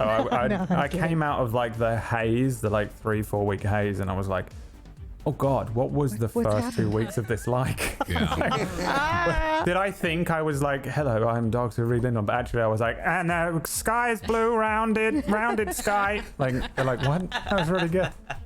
I don't know. That's what it felt That like. worked out. No, I didn't know at all. So Did any of you find neither. it weird that Dr. Lindorm prescribed 2 trees and and said I call got him in the watercolor morning? painting for a First of half all, hour. I haven't seen a tree in weeks, and there's no phones here, so what do you think's going on with the guy? He asked me what my favorite sound was. What color is your favorite sound, Marvin? He wanted to know my third favorite reptile. Oh God, I love it. Well, knows thank best, you I guess. everybody for playing in the game. I hope you enjoyed yourselves. I hope you'll come back for future Immensely. crazy ideas that we have. Let's do some shout outs, shall we? The last ones. Who are we gonna start with? Bree. I'm looking at the overlay. Let's go Okay. up and around. I'm Brutal Bree. You can find me, Brutal Bree, basically everywhere. I stream here on Twitch Monday through Friday at 6 p.m. Eastern Standard Time. And Fridays now, I'm doing the Mistlight After Dusk, which is like it's just a show on Fridays where I just word vomit about Mistlight and theorycraft and just give Brad ideas that are horrible probably. And we're just all of chat just fills his head with the worst ideas. So that's what happens on Fridays. And Miss Light is. Miss Light is on Thursday. I'm gonna cry, PB. I want to say screw Miss Light right now. I just want to say thank you so much for letting me do this and for inviting me and PAX for interviewing me and then letting me do it anyway after you even. I love it when Bri puts on that voice that sounds like it's fake. but it's actually her It's on the her- My very real edge voice. Of trying not to cry. Yeah. of going, and she's not able to speak again. Yeah. Yeah, that's right, Brad. Good call. That's why I do it. That's why I do it. Yeah, I don't know. And to the cast for just open arms accepting a stranger into this very intimate show that is about something so serious. And also thanks to everyone involved for representing mental health in such a way that wasn't performative and scary, because that's Hollywood, you know? Yeah. And so that like meant a lot to watch. Thanks for So being on the thank show. you. Like I said, that's not an easy thing to jump into the Yeah. waters That's as the scary. current's already going, you know. Yeah, and- Special after Safi. Yeah. It was scary. yeah. That's some shit to walk in on. Yeah. Fucking killed it. I walked in and just said, "Hi, your friend's PB, dead." 2 Okay. But I hit him. Said it's killed him. Yeah, I got it. I just wanted you to Yeah. explain the joke because it brings Yeah. me joy. It's because Safi's character took her own life, and you said you killed Killed it, Okay, yeah. can you not, for once in your life, can you actually Wow. think It's really messed about what up, you're PB. saying? Slaya. Ah, so Miss Light is our new Sorry, dark Safi. fantasy D&D show that Bree's on. Yeah. Bree is That's the on GM. Thursdays. Wait, what? Gotcha. Bree's the GM. No, Brad's GMing it. She's Bree's writing it in now every Friday. She just told you. Oh, okay. Every Friday, she's giving me better ideas than what I wrote down. I have to Right. Okay. stop. So she's writing it, and Brad is just GMing it. I got it. Yeah. CK, you're up. Sweet bean. Guys, it's been an effing pleasure. I don't even know what to say. This show was like both invigorating to be in and equally as enjoyable to watch. I felt like every Friday when I did my rewatch with my community, which we stuck to every damn Friday, which was awesome.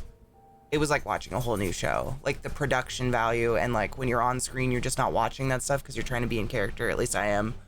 And it was like two different experiences in one, and that is so wholly unique, and I will cherish it for the rest of my life. Like this was just pure hot magic, and I honestly like get to tick like near perfect campaign off my list because like the way I think I said this at the end of the last episode, I was like, this might be the most perfectly like ribbon package wrapped show we've ever done. Like it's just so neat and pretty and perfect, and like the questions unanswered are left unanswered on purpose, and they're wonderful, and I just you don't care about me. I'm classy Katie. Stay on Table Story. What? This place is the best. Oh, no, she's right. Go fucking follow her, please. Thank you. This was awesome. Marvin, aka Gassy, you're up. Yeah. I had so much fun, guys. It was so much. Thanks for inviting me. Thanks for watching. It was just a lot of fun, and I would love to come back at some point for something. You know. Yeah. It was a lot of fun. Yeah. It's like you said.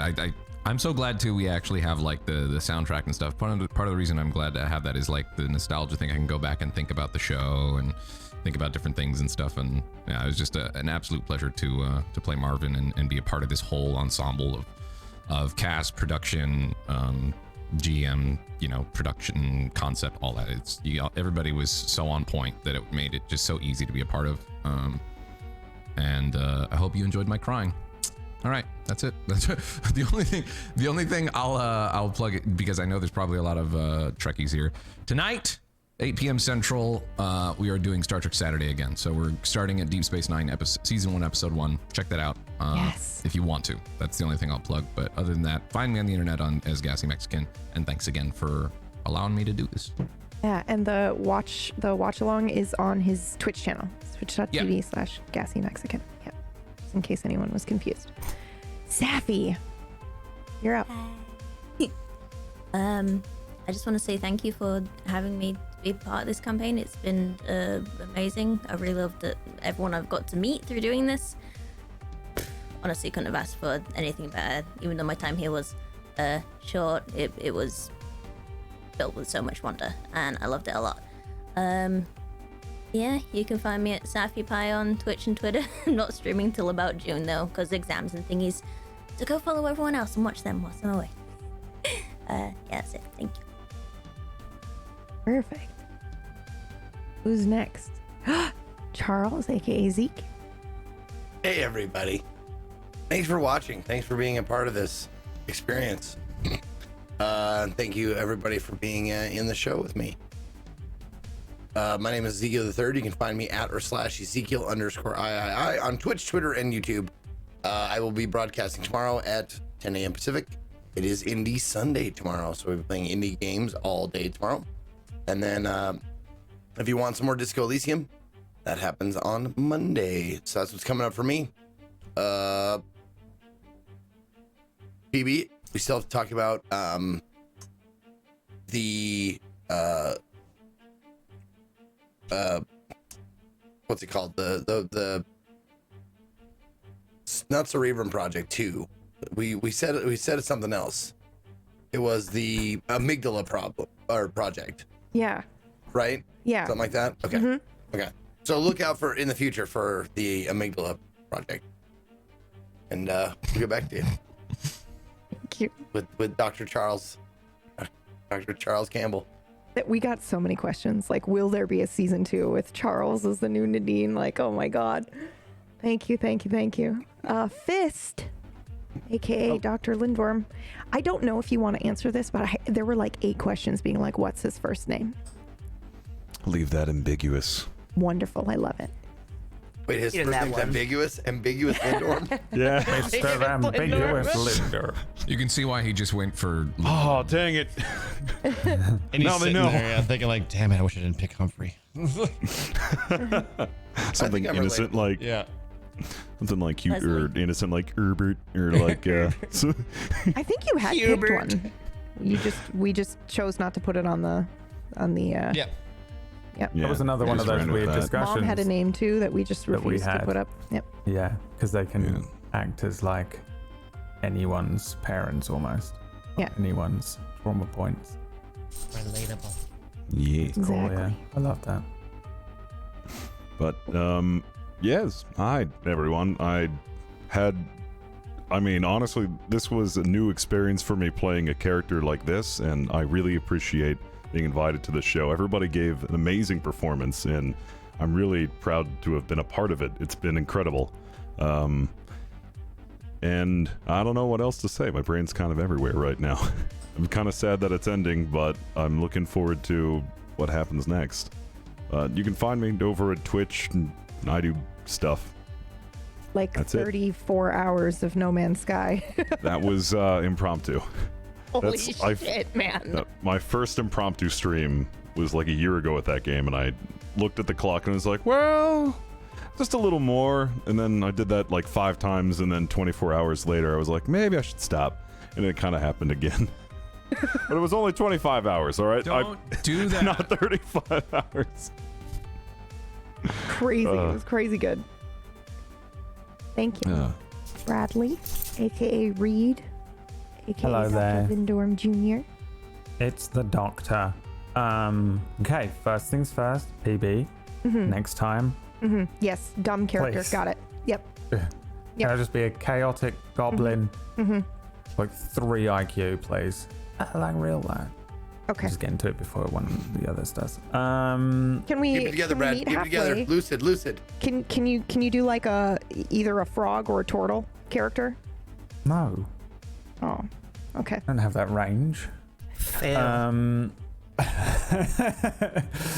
No, this was great. I really enjoyed it. I actually really enjoyed playing a therapist, kinda, because it's. Last time I played a geologist. Sounds like you don't remember if you enjoyed it or not. I have no idea what was happening the first few weeks. I have no recollection of them. But no, the geologist thing was really difficult because I literally have no fucking clue. Like what the fuck a rock is. I don't know. But with this, it was a lot more fun because I have so much experience with it, which I think is probably the same for everyone with everything. I would probably have enjoyed being one of the patients as well. I don't think they're called patients. What were you called? I'm the doctor, and I still don't know that. Subjects. Yep. Subjects. Yes. Yeah, I think I would have volunteer enjoyed that as subjects. well. But this was a really fun experience for me on my side of things once the meds wore off and I was lucid again. So yeah, thanks for putting me into it. I really wasn't sure if I was gonna fuck it up. I was like, man, I'm gonna do such a bad job of this. Stop it. I was like, I worry about this stuff a lot because I don't want to. This is something that is quite close to my heart, you know, like therapy in general, and I'm really responsive to it. And I was like, I really don't want to like mess it up and just make it look bad or uninformed or wrong and just That's say why we stupid picked shit. you, because we knew you would do it right. Yeah, and I really enjoyed that chance to do that. Probably the most important thing that I found out during this roundtable was that I've been waiting a really long time for season 4 of My Hero Academia to come out, and season 5 just dropped, and I didn't even realize that 4's all the way out, so I can watch the whole thing. Wow. So that's pretty cool.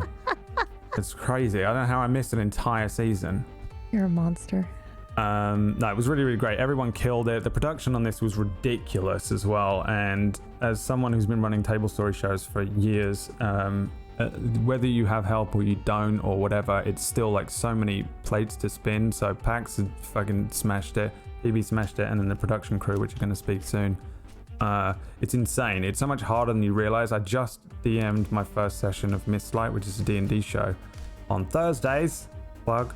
And I do all the production and the GMing at the same time and spin all the plates, and it's not got anywhere near the level that this had, but it is harder than you probably think to do that in general. Like, you sort of have to be doing so much. It's such a multitask.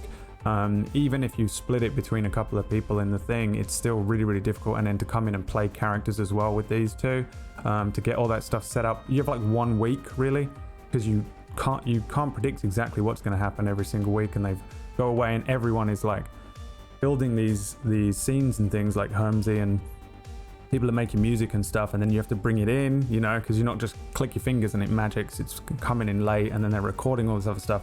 So it's insane, and it was really, really cool just to see that side of things as well for me, after running these shows myself. And then everyone here just obliterated the character work. Like I said, I feel like my character was super just normal and boring, but like the first day when we were going through, I have all my notes down here still, and I'm going to keep them because I just remember looking at like each of these characters and what they said and going, wow, that makes so much sense. So it was just so cool. It was a really cool short campaign that I'm glad to have been in. And yeah, thanks for putting me in it. And if you want to watch D&D just a little bit more, you know, goblins and swords and magic and stuff with a kind of a gritty horror element, I just started running Mistlight on Table Story on Thursdays at 9 UK, which is 4 Eastern, and that's got Brian in it. Where is she? On there We somewhere. have I think she's, oh yes, she's kitty corner to you. Yeah. We have a trailer actually that we will play right before we head out. So thank you, Brad. Pax, you want to shout yourself out, and maybe next week? Oh, yes. First and foremost, Brad, creativity is intelligence having fun. You played smart because you are smart. You're good at it, so quit doing that. All right. Anywho, yeah, hi. Classy Pax. I did things. Streaming later, I think. Outriders, maybe? I don't know. Come by if you want. Whatever. It's fine. BB, what's up? I'm Pumpkinberry. You can find me at Pumpkinberry, but more importantly, I'm very excited for next week as well. We're here one more time with the production crew to do a production roundtable, which I don't think we've really done before. Forgone, Peachy and I talked a little bit about the music because a lot went into that, but we're going to be talking about illustrations, the process, a lot of cool last minute changes that happened, and our endless 2 a.m. Kind of brainstorming sessions for each week. So yeah, we'll be doing that next week, same time. So if you have any questions for the production team, now's the time to go ahead and ask that. You can ask them now. The bot will save them. Again, just do the ! Q space, or you can ask them in our Discord if you see this later. And yeah, we'll be back next week for that. Other than that, I think that's all I wanted to say, other than thank you everyone for saying yes to this crazy idea. And I know we did we wanted to try a whole bunch of wild stuff, and we did, and everyone just took it in stride and did an amazing job, and I'm really proud of what we did here together, and I hope you are too, and I hope you enjoyed it, those watching, and please watch Mistlight, because it's fucking great, and we're going to show that teaser right now. Bye. Bye, y'all. Bye, y'all.